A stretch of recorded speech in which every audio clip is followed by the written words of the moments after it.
अस्सलाम वालेकुम everyone, welcome to my YouTube channel study point. अॼु लेक्चर में असी प्रॉफिट शेयरिंग जी एक्सरसाइज सॉल्व कंदासीं। त एग्जांपल नंबर जेको असां वटि 2 आहे, मंजूर एंड हाकिम Ali invested RS 3 lakh and RS 5 lakh respectively. मंजूर ऐं हाकिम जेको आहे 3 लाख ऐं 5 लाख जेके आहिनि उहे इन्वेस्ट था करनि हिकिड़े बिज़नेस में। माना हिन जो मक़सदु आहे, रेस्पेक्टिवली जो मक़सदु आहे मंजूर 3 लाख इन्वेस्ट थो करे ऐं हाकिम जेको आहे उहो 5 लाख इन्वेस्ट थो करे बिज़नेस में and earned a profit of Rs 2,20,000 rupees from business। ऐं उन बिज़नेस मां 2,20,000 जो फ़ाइदो पए थो ॿिन्हिनि खे कलेक्टिवली, माना जेको बिज़नेस जो फ़ाइदो पए थो। Find the share of each profit, त असांखे हर एक जो इंडिविजुअली जेको प्रॉफिट जो हिस्सो आहे उहो फाइंड करणो आहे। सॉल्यूशन में असीं रेशियो लिखियोसीं। हाणे असांखे पहिरें हाकिम जो जेको आहे न उहो इन्वेस्टमेंट मिलियल आहे, मंज़ूर जी ऐं हाकिम जी इन्वेस्टमेंट मिलियल आहे उहा असां लिखंदासीं। मंज़ूर रेशियो हाकिम अली असां लिखियोसीं। मंजूर जेकी इन्वेस्टमेंट कई उहा घणी हुई 3 लाख, असां 3 लाख लिखियोसीं। उनखां पोइ हाकिम जेकी इन्वेस्टमेंट कई घणी हुई 5 लाख, उहा असां 5 लाख लिखीसीं। हाणे 5 ज़ीरो हिंजा ख़तमु, 5 ज़ीरो हिंजा ख़तमु थी वियो 3:5। ठीकु आहे। उनखां पोइ हाणे असांखे रेशियो घणो मिलियो 3:5। त सम ऑफ रेशियोज़ बराबरि थींदो वञी करे 3 + 5, 3 हिंजो ऐं 5 हिंजो, 3 + 5 = 8। हाणे असांखे छा करणो आहे, शेयर फाइंड करणो आहे प्रॉफिट जो हर एक जो, माना मंजूर जो अलॻि ऐं हाकिम जो अलॻि। पहिरें असीं छा कंदासीं, मंजूर जो शेयर फाइंड कंदासीं। मंजूर शेयर = रेशियो घणो आहे मंजूर जो 3, त लिखंदासीं 3 में सम ऑफ रेशियोज़ घणो आहे 8/8 इंटू टोटल प्रॉफिट घणो थियो अथई 2,20,000 रुपीज़ जो, त इंटू 2,20,000 रुपीज़। इनके सिंप्लीफाई कंदासीं त RS 82,500 रुपीज़ जेको आहे फ़ाइदो थींदो कंहिंखे, मंजूर खे। मंजूर जो प्रॉफिट जो शेयर घणो थियो 82,500 रुपीज़। उनखां पोइ छा आहे, हाकिम जो असांखे शेयर फाइंड करणो आहे। त हाकिम अली शेयर बराबरि थींदो वञी करे हाकिम जो रेशियो घणो आहे 5। हिते बि ॾिसी सघूं था इन में कॉलम में, इन कॉलम में हाकिम जो रेशियो 5 आहे, 5 असां मथां लिखंदासीं 5। ठीकु आहे। कंपोनेंट ऑफ रेशियो अपान में छा आहे, sum of ratio. Sum of ratios घणो आहे 8 मल्टीप्लाई बाय टोटल प्रॉफिट घणो आहे 2,20,000 रुपीज़। त इनके फ़ाइदो जेको थींदो RS 1,37,500 रुपीज़ जो। इनके सिंप्लीफाई कंदासीं, आंसर ईंदो 1,37,500 रुपीज़। इहो इनजो आंसर आहे। त असांखे मीन्स टोटल इन्वेस्टमेंट मिलियल ई ॿिन्हिनि जी, उनखां पोइ प्रॉफिट मिलियल इहो टोटल, ऐं शेयर फाइंड करणो इंडिविजुअली हिकिड़े हर एक माण्हू जो, त असां फाइंड कयोसीं। पहिरें ॿई जेको इन्वेस्टमेंट असां रखियोसीं उनखे सिंप्लीफाई कयोसीं सिंपल रेशियो में, 3:5 आंसर आयो। पोइ सम ऑफ रेशियोज़ फाइंड कयोसीं। उनखां पोइ फार्मूलो जेको आहे कंपोनेंट ऑफ रेशियो अपान में sum of ratios into total quantity जेकी आहे उन फार्मूले जे थ्रू असां हर एक जो शेयर फाइंड कयोसीं प्रॉफिट जो।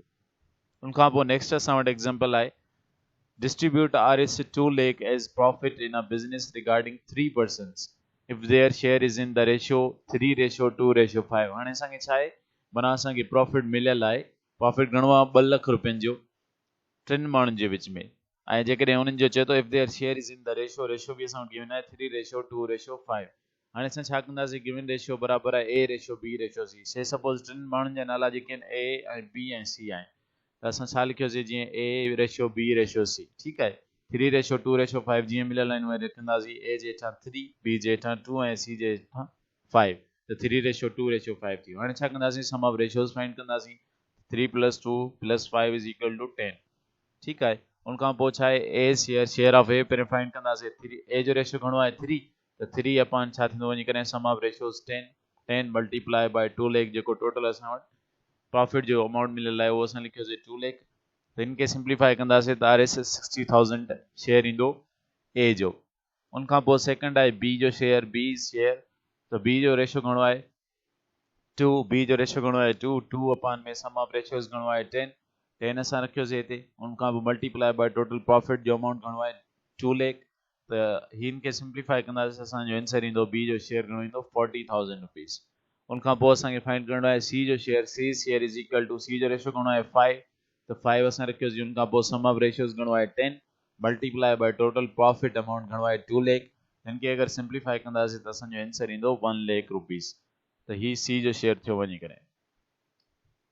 उनखां पोइ एग्जांपल नंबर 4 आहे असां वटि, distribute Rs 720 rupees as profit amongst 3 people so that their shares are in the ratio 3:4:5। हाणे असांखे 720 रुपया जेके आहिनि उहे असांखे प्रॉफिट जो अमाउंट मिलियो आहे, टिनि माण्हुनि जे विच में असांखे डिवाइड करणा आहिनि, डिस्ट्रीब्यूट करणा आहिनि। उन्हनि जो रेशियो जेको आहे उन्हनि जो शेयर जेको आहे रेशियो में गिवन आहे कहिड़े में 3:4:5 में। प्रॉफिट अमाउंट घणो आहे आर इज 720 रुपीज़। उनखां पोइ छा आहे गिवन रेशियो असांखे गिवन इन 3:4:5 असां उहो लिखियोसीं। Sum of ratios is equal to 3 + 4 + 5 त 3 4 7 7 5 12 ठीकु आहे सम ऑफ रेशियोज थी वियो। उनखां पोइ first share is equal to हाणे प्रॉफिट जो अमाउंट घणो आहे पहिरें असां छा कंदासीं फर्स्ट शेयर जो जेको असां रेशियो लिखंदासीं घणो आहे फर्स्ट रेशियो जेको असां कंपोनेंट ऑफ रेशियो 3 आहे त 3 सां मथे लिखियोसीं अपान में सम ऑफ रेशियोज असां वटि 12 आयो मल्टीप्लाई बाय टोटल प्रॉफिट जो अमाउंट घणो आहे 720 त फर्स्ट शेयर खे हिन खे सिंप्लीफाई कंदासीं आंसर ईंदो आहे 180 रुपीज़। उनखां पोइ second share is equal to second ratio घणो आहे कंपोनेंट ऑफ रेशियो 4 आहे असां लिखियोसीं 4 अपान में sum of ratios 12 multiply by total profit amount 720 rupees. इनके अगर सिंप्लीफाई कंदासीं त असां वटि आंसर ईंदो 240 रुपीज़। उनखां पोइ थर्ड शेयर असां वटि छा आहे third share is equal to third component of ratio घणो आहे असां वटि 5 असां लिखंदासीं हिते 5 अपान में असांजो 12 sum of ratios multiply by total profit amount 720 rupees is equal to R S घणो थियो 300 रुपीज़। त हीअ असां वटि शेयर अची वियो फर्स्ट शेयर सेकंड शेयर ऐं थर्ड शेयर।